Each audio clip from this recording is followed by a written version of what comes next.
এক বন্ধুর ছোট ভাইয়ের বাড়িতে সম্প্রতি একটা কন্যা সন্তান হয়েছে আর সে খুবই খুশি ছিল।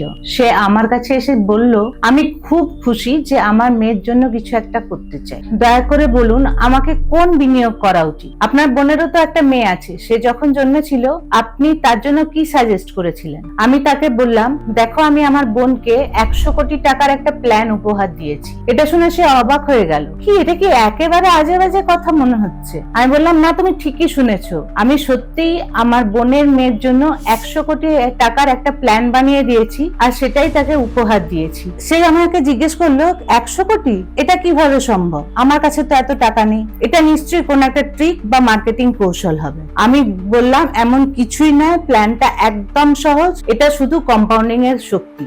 আমি আমার বোনের মেয়ের জন্য 10,000 টাকা একটি মাসিক এসআইপি শুরু করেছি, যা আজকের দিনে আমার মনে হয় যে কোনো বাবা মাই অ্যাফোর্ড করতে পারবে। যখন আমার বোনের মেয়ে জন্মেছিল তখন আমার বয়স ছিল 28 বছর এবং আমার সামনে প্রায় 30 বছরের কাজের জীবন বাকি ছিল।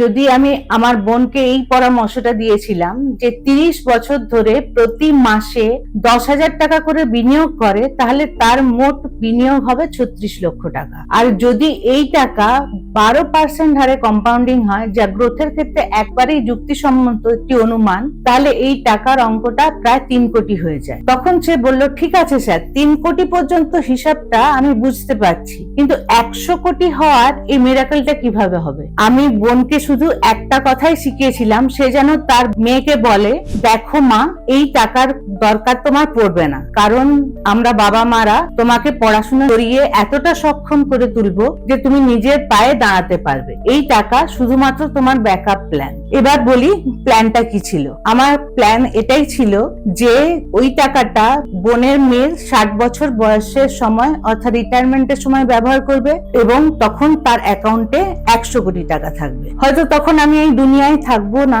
সম্ভবত আমার বোনও থাকবে না, কিন্তু এটা কিভাবে সম্ভব হবে? এর জন্য আমরা রুল অফ 72 ব্যবহার করি। 72 কে রিটার্নের হারে ভাগ করলে জানা যায় যে বছরে কত টাকা ডবল হয়। যদি আমরা 12% রিটার্ন ধরি, তাহলে প্রতি 6 বছরে টাকা ডবল হয়। আমি 30 বছর পর্যন্ত বোনকে এসআইপি করতে বলেছি, তারপরে আর নতুন কোনো টাকা বিনিয়োগ করতে হবে না, কিন্তু যে 3 কোটি টাকা জমা হয়েছে সেই টাকা সে তার মেয়ে একদমই স্পর্শ করবে না, তার মেয়ের 60 বছর বয়স হওয়া পর্যন্ত।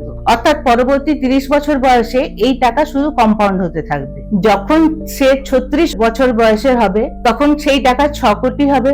যখন সে 42 বছর বয়সের হবে তখন 12 কোটি হবে। 48 বছর বয়সের হবে তখন 24 কোটি হবে এবং যখন 54 বছর বয়সের হবে তখন 48 কোটি হবে। এবার যখন সে 60 বছর বয়সের হবে তখন সেই 48 কোটিটাই বেড়ে দাঁড়াবে 96 কোটি, যা প্রায় 100 কোটির সমান। এটাই কম্পাউন্ডিং এর জাদু। আমি জোর দিয়ে বলবো, যাদের বাড়িতে বাচ্চা আছে তাদের সাথে এই আইডিয়াটা অবশ্যই শেয়ার করো। এটা একটা দারুণ লং টার্ম প্ল্যানিং অ্যাপ্রোচ। এটাই কম্পাউন্ডিং এর জাদু। আমি জোর দিয়ে বলবো, যাদের বাড়িতে বাচ্চা আছে তারাই এটা অ্যাপ্রোচ করো। এটা একটা দারুণ long term compounding planning approach. Mutual fund investments are subject to market risk. Read all scheme related documents carefully.